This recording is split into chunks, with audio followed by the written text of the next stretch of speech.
नमो विष्णुपदाय कृष्णपृष्ठाय भूतले श्रीमते भक्तिवेदांत स्वामिनीति नामिने।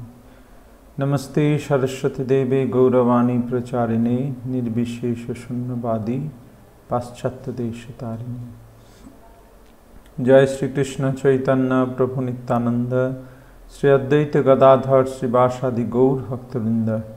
हरे कृष्णा कृष्ण कृष्ण हरे हरे, हरे राम राम राम हरे हरे। श्री चैतन्य भागवत मध्यखंड षष्ठ अध्याय আমরা পাঠ করছিলাম। তো যখন অদ্বৈত প্রভুকে মহাপ্রভু ডেকে আনলেন তখন অদ্বৈত প্রভু এসে তিনি মহাপ্রভুর স্তুতি করছেন।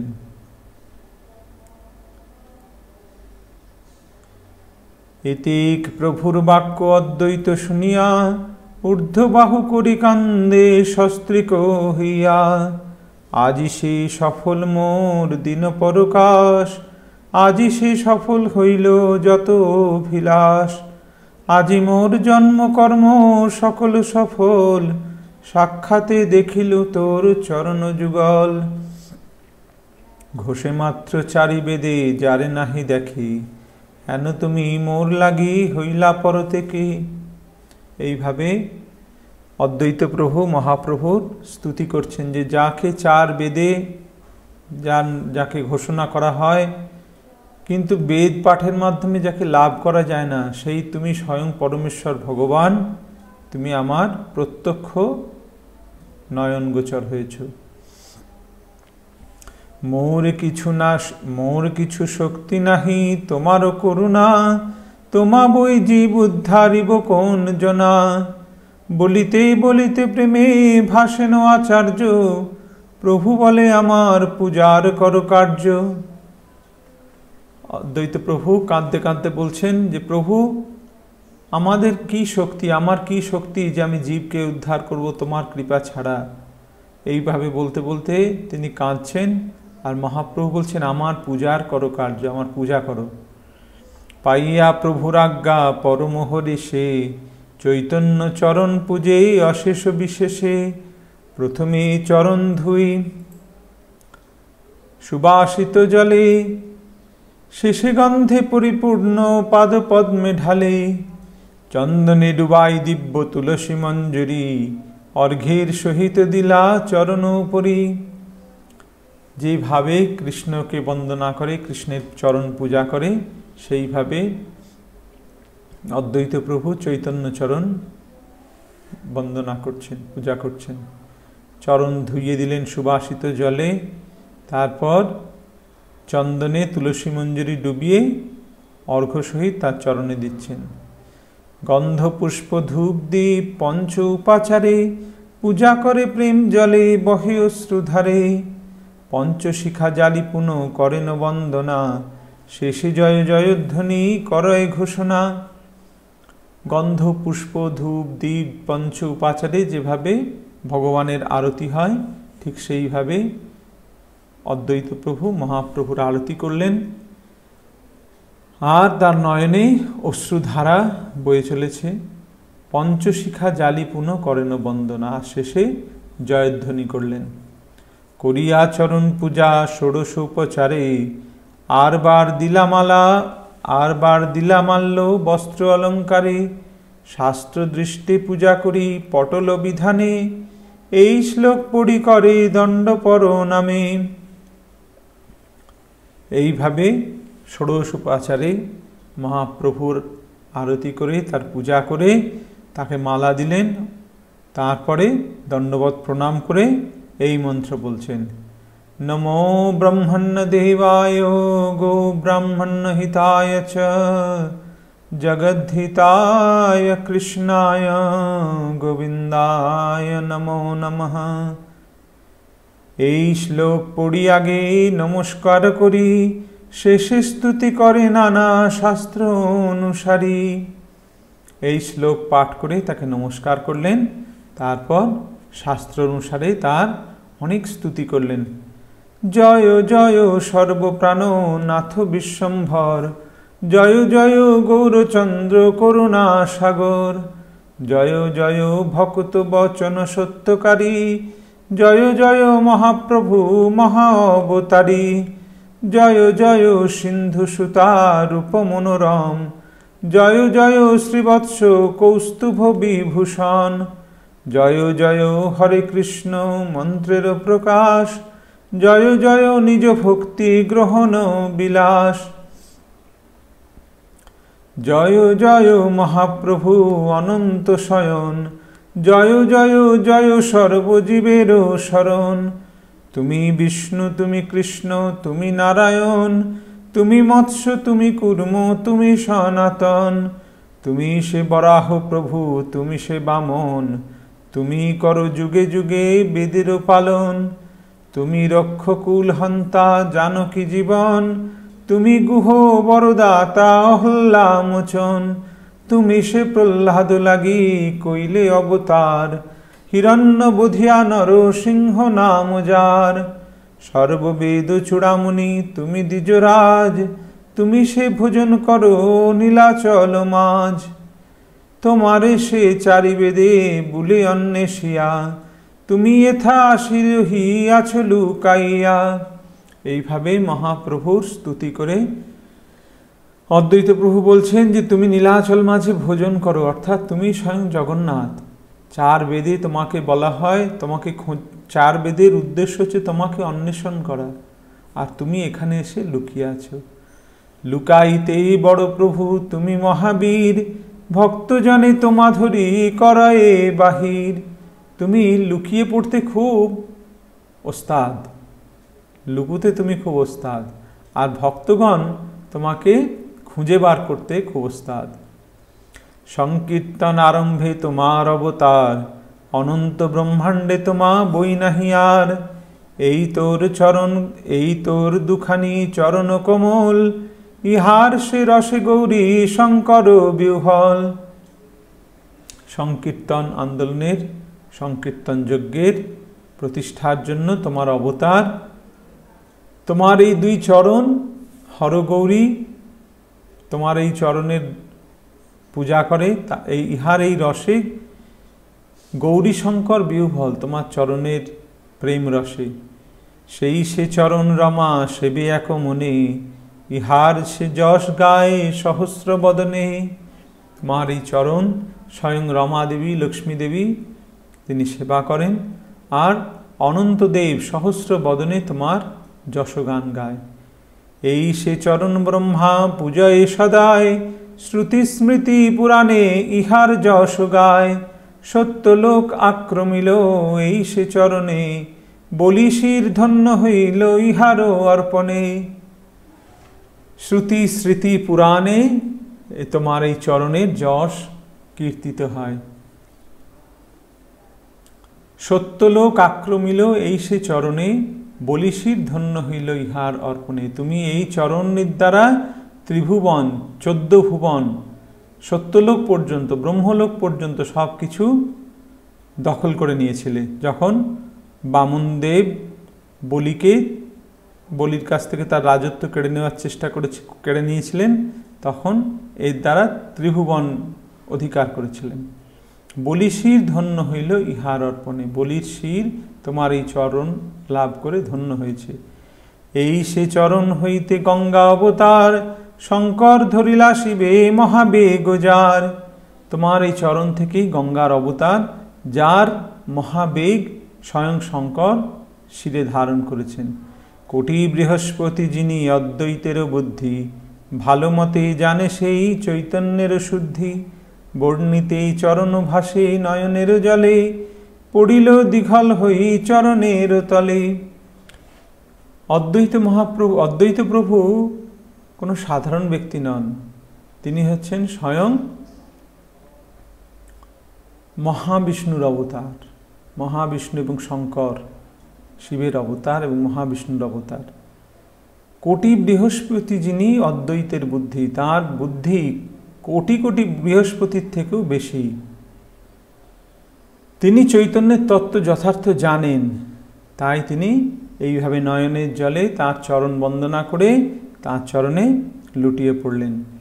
সর্বভূত অন্তর্যামী শ্রী গৌরাঙ্গ রায়, চরণ তুলিয়া দিলা অদ্বৈত মাথায়, চরণ অর্পণ শিরে করিলা যখন, জয় জয় মহাধ্বনি হইল তখন।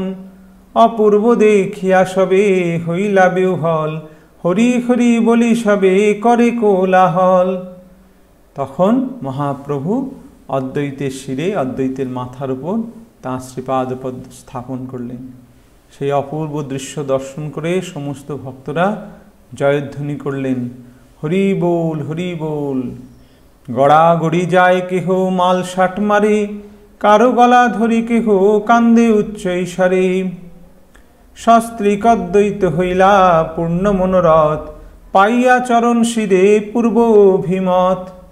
এইভাবে অদ্বৈত প্রভুর যে পূর্ব ইচ্ছা ছিল যে মহাপ্রভু তাঁর চরণে, তাঁর মস্তকে চরণ স্থাপন করুন, সেই ইচ্ছা তার পূর্ণ হল। অদ্বৈতের আজ্ঞা কইলা প্রভু বিশ্বম্ভর, আমারে নাড়া আমার কীর্তন। অদ্বৈতের আজ্ঞা কইলা প্রভু বিশ্বম্ভর, আরে নাড়া আমার কীর্তনে নৃত্য কর। মহাপ্রভু অদ্বৈতকে আদেশ দিলেন, আরে নাড়া আমার কীর্তনে তুই নৃত্য করো। পাইয়া প্রভুর আজ্ঞা অদ্বৈত গোসাই, নানা ভক্তি যোগে নৃত্য করে সেই ঠাই। উঠিল কীর্তন ধ্বনি অতি মনোহর, নাচেন অদ্বৈত গৌরচন্দ্রের গোচর। অদ্বৈত চন্দ্র মহাপ্রভুর সামনে নৃত্য করতে শুরু করলেন। ক্ষণে বা বিশাল নাচে, ক্ষণে বা মধুর, ক্ষণে বা দশনে তৃণ ধরয়ে প্রচুর। ক্ষণে ঘুরে উঠে, ক্ষণে পড়ি গড়ি যায়, ক্ষণে ঘনশ্বাস ছাড়ি, ক্ষণে মূর্ছা পায়। অদ্ভুতভাবে নৃত্য করছেন অদ্বৈত প্রভু। কখনো বিশাল নৃত্য করছেন, খুব লাফাচ্ছেন, কখনো মধুরভাবে নৃত্য করছেন, কখনো বা দন্তে তৃণ ধারণ করে মাটিতে গড়াগড়ি যাচ্ছেন, কখনো ঘুরছেন, কখনো পড়ে যাচ্ছেন, কখনো ঘন ঘন শ্বাস ছাড়ছেন, কখনো মূর্ছা যাচ্ছেন। যে কীর্তন যখন শোনায় সেই হয়, একভাবে স্থির নহে আনন্দে নাচায়। অবশেষে আসি সবে রহে দাস্য ভাবে, বুঝন না যায় সেই অচিন্ত প্রভাবে। শেষকালে সব কিছু বিভিন্ন ভাবেতে তিনি নৃত্য করলেন এবং শেষে দাস্যভাবে তার দাস্যভাব তিনি প্রকাশ করছেন। ধাইয়া ধাইয়া যায় ঠাকুরের পাশে, নিত্যানন্দ দেখিয়া ভ্রুকুটি করি হাসে।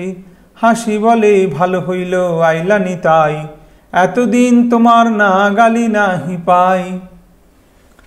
মহাপ্রভুর দিকে নৃত্য করতে করতে ছুটে যাচ্ছেন, হ্যাঁ, আর পাশে নিতাই দাঁড়িয়ে আছে। নিতাইকে দেখে তাকে ভ্রুকুটি করে হাসছেন আর বলছেন ভালো হলো নিতাইও এসেছে।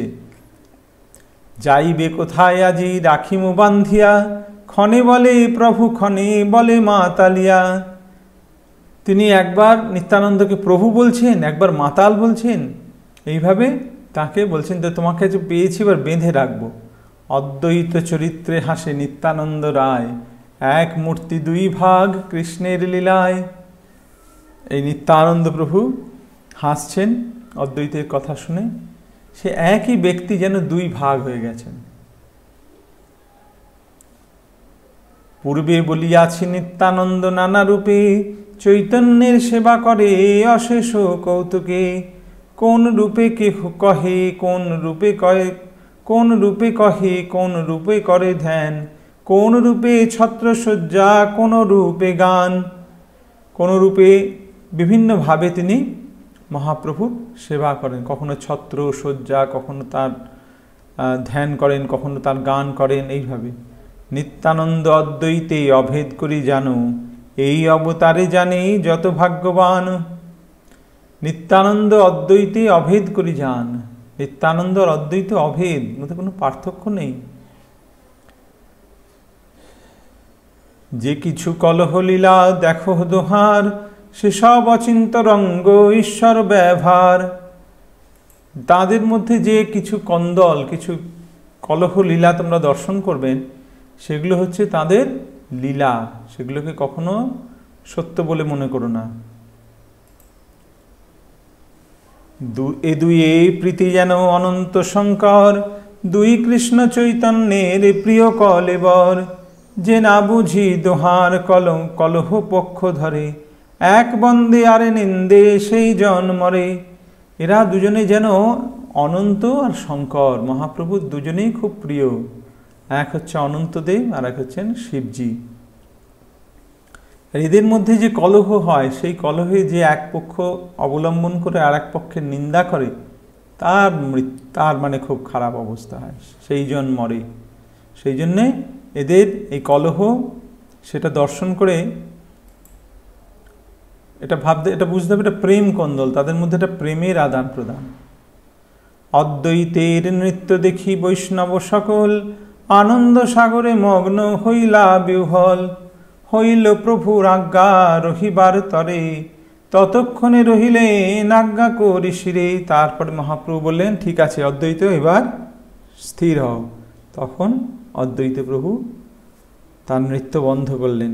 আপন গলার মালা অদ্বৈতেরে দিয়া, বর মাগো বলেন হাসিয়া। শুনিয়া অদ্বৈত কিছু না করে উত্তর, মাগো পুনঃ বলে বিশ্বম্ভর। নিজের গলার মালা মহাপ্রভু অদ্বৈত প্রভুকে পরিয়ে দিলেন, দিয়ে হাসতে হাসতে বলছেন, অদ্বৈত বর মাগো। অদ্বৈত প্রভু কিছু বলছেন না, চুপ করে আছেন। মহাপ্রভু বলছেন, বলো চাও কি চাও। অদ্বৈত বলে, আর কি মাগিবু বর, যে বর চাহিলু তাহা পাইলু সকল। আর কি বর চাইব প্রভু, যা চেয়েছিলাম তা তো সব পেয়ে গেছি। তোমার এই সাক্ষাৎ করি আপনে না ছিলু, চিত্তের অভীষ্ট যত সকল পাইলু। কি চাহিমু প্রভু কিবা সেই আছে আর, সাক্ষাতে দেখিলু প্রভু তোর অবতার। কি চাহিমু কিবা নাহি জানহু আপনে, কিবা নাহি দেখো তুমি দিব্য দর্শনে। কি আমি আর চাইব, যা কিছু চাওয়ার ছিল সব আমি লাভ করেছি। সাক্ষাতে দেখিলু প্রভু তোর অবতার, সাক্ষাতে তোমাকে আমি দর্শন করলাম। মাথা ঢুলাইয়া বলে প্রভু বিশ্বম্ভর, তোমার নিমিত্তে আমি হইলু গোচর। মহাপ্রভু মাথা নেড়ে বলছেন যে তোমার জন্যই আমি এখানে এসেছি। ঘরে ঘরে করিমু কীর্তন পরচার, মোর যশে নাচে যেন সকল সংসার। ঘরে ঘরে আমি কীর্তন প্রচার করব, আর আমার যশ যেন সারা ত্রিভুবনে ঘোষিত হয়। প্রত্যেকটা নগরে গ্রামে যেন মহাপ্রভুর নাম প্রচারিত হয়। পৃথিবীতে আছে যত নগরাদি গ্রাম, সর্বত্র প্রচার হইবে মোর নাম। সেই কথা এখানে বলছেন, মোর যশে নাচে যেন সকল সংসার। ব্রহ্মা ভবনারদাদি যারে তপ করে, হেন ভক্তি বিলাইমু বলিলু তোমারে। ব্রহ্মা, শিব, নারদ যার তপস্যা করে, সেই কৃষ্ণ ভক্তি আমি বিলিয়ে দেব, এই তোমাকে বলে দিলাম। অদ্বৈত বলয়ে যদি ভক্তি বিলাইবা, স্ত্রী শূদ্র আদি যত মূর্খের এসে দিবা। আর অদ্বৈত প্রভু বলছেন, ঠিক আছে প্রভু, তুমি যখন বিলিয়েই দেবে বলেছ, তখন স্ত্রী শূদ্র যত মূর্খ আছে তাদেরকেও দিতে হবে। বিদ্যা ধন কুল আদি তপস্যার মদে, তোর ভক্ত তোর ভক্তি যে জন বাঁধে। সে পাপিষ্ঠ সব দেখি মরুক পুড়িয়া, আচণ্ডাল নাচুক তোর নাম গুণ গাইয়া। অদ্বৈত প্রভু একটা বর চেয়ে নিলেন, কিরকম ভাবে, যে স্ত্রী শূদ্র আদি মূর্খরা এরাও যেন তোমার ভক্তি লাভ করে। বিদ্যা ধন কুল তপস্যার মদ যাদের আছে, যাদের গর্ব আছে, তারা যা হয় মরুক গে, তারা পুড়ে মরুক, কিন্তু আচণ্ডাল নাচুক তোর নাম গুণ গাইয়া। কিন্তু সমস্ত আচণ্ডাল যত পতিত অধম আছে, তারা যেন তোমার এই নাম কীর্তন করে নাচে। প্রভু বলে, সত্য যে তোমার অঙ্গীকার, এসব বাক্যের না সাক্ষী সকল সংসার। প্রভু বলছেন, সত্য যে তোমার অঙ্গীকার, তুমি যা বলছো তাই সত্য হবে, এসব বাক্যের সাক্ষী সকল সংসার। মূর্খ নিচ প্রতিকৃপা হইল তাহার, চণ্ডালাদি নাচায়ে প্রভুর। আচ্ছা, এসব বাক্যের সাক্ষী সকল সংসার, মূর্খ নিজ প্রতিকৃপা হইল তাহার। সারা সংসারের সাক্ষী মহাপ্রভু নিজ মূর্খ পতিত সকলকে কৃপা করলেন। চণ্ডালাদি নাচয়ে প্রভুর গুণগানে, ভট্টমিশ্র চক্রবর্তী সবে নিন্দা জানে। চণ্ডাল, অতি নীচ অধম পতিত, তারা মহাপ্রভুর গুণগানে নৃত্য করছেন। আর ভট্টমিশ্র চক্রবর্তী সবে নিন্দা জানে। ভট্ট, আচার্য, মিশ্র, চক্রবর্তী ইত্যাদি যারা পদবী ব্রাহ্মণ, তারা মহাপ্রভুর নিন্দা করছে। এই ঘটনাই এখন ঘটছে। এখন দেখুন, এই সময় যারা তথাকথিত ব্রাহ্মণ, যারা তথাকথিত বাঙালি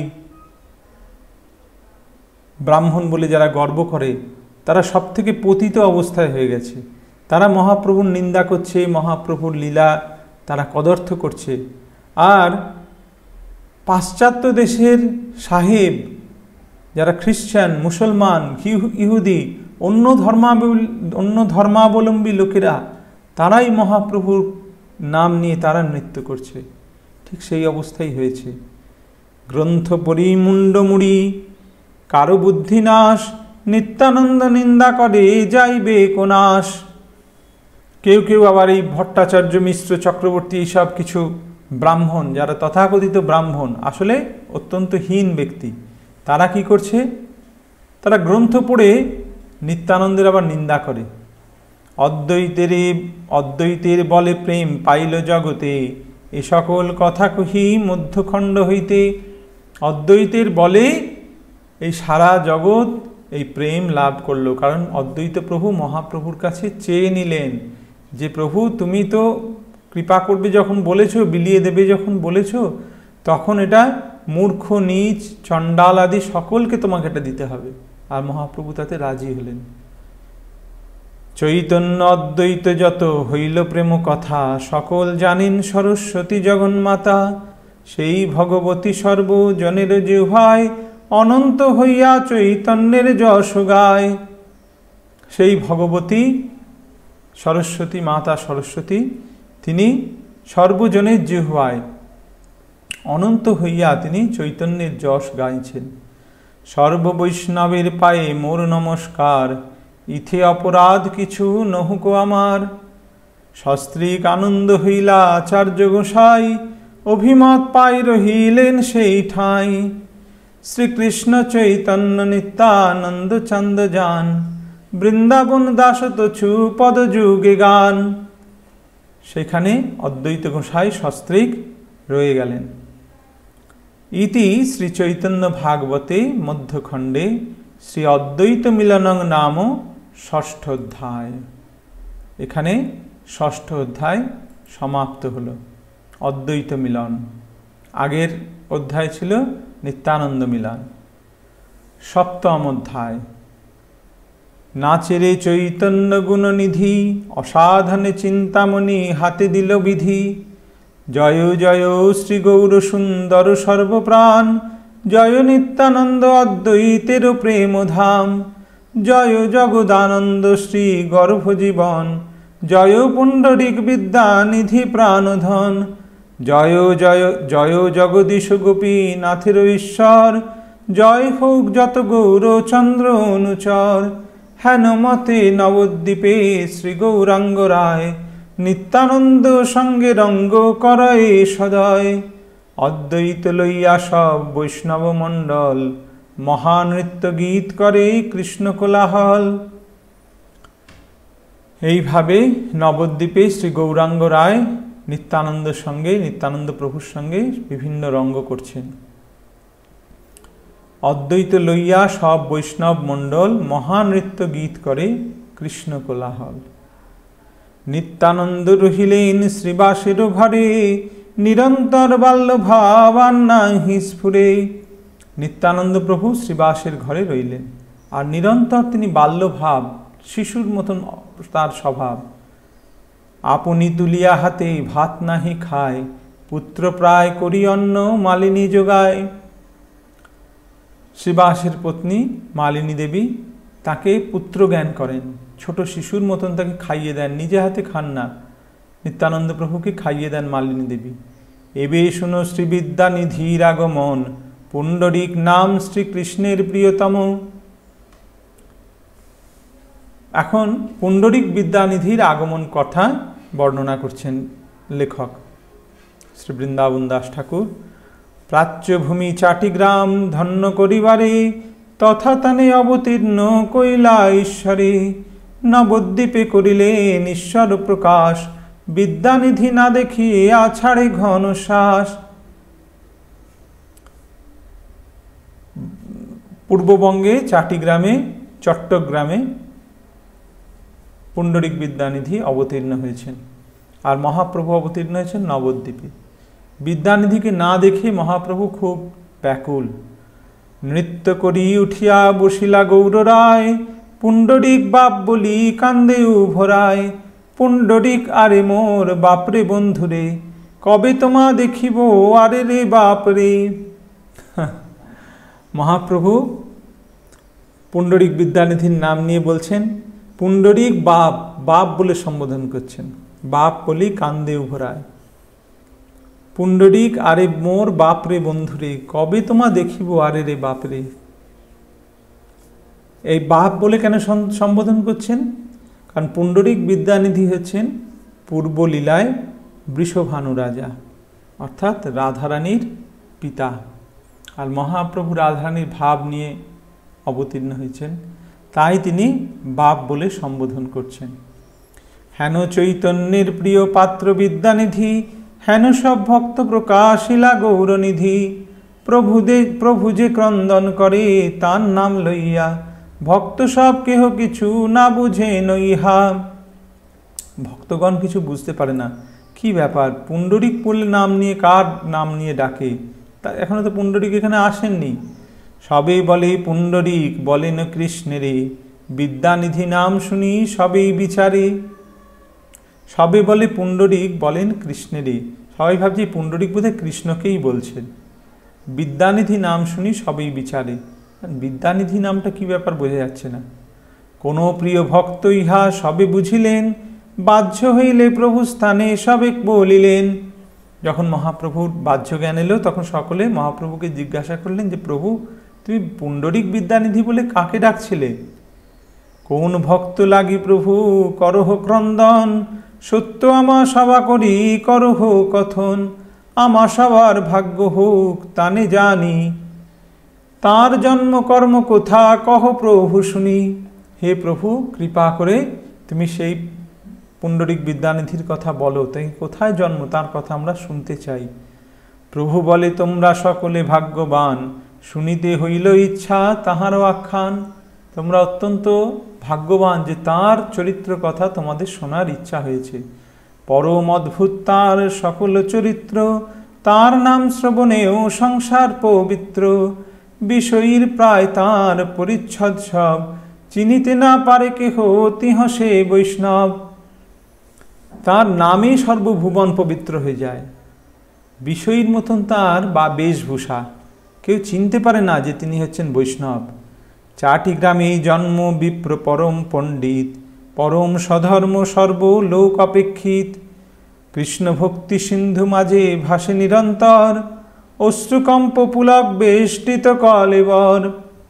কৃষ্ণ প্রেম সিন্ধুতে তিনি নিরন্তর ভাসেন। অশ্রু, কম্প, পুলক এই সমস্ত অষ্টসাত্ত্বিক বিকার সর্বদা তার শরীরে। গঙ্গা স্নান না করেন পদস্পর্শ ভয়ে, গঙ্গা দর্শন করে নিশার সময়ে। গঙ্গায় স্নান করেন না, কারণ গঙ্গায় তাহলে চরণ স্পর্শ করতে হবে, পা দিতে হবে, সেই ভয়ে গঙ্গায় স্নান করেন না। গঙ্গা দর্শন করেন নিশার সময়।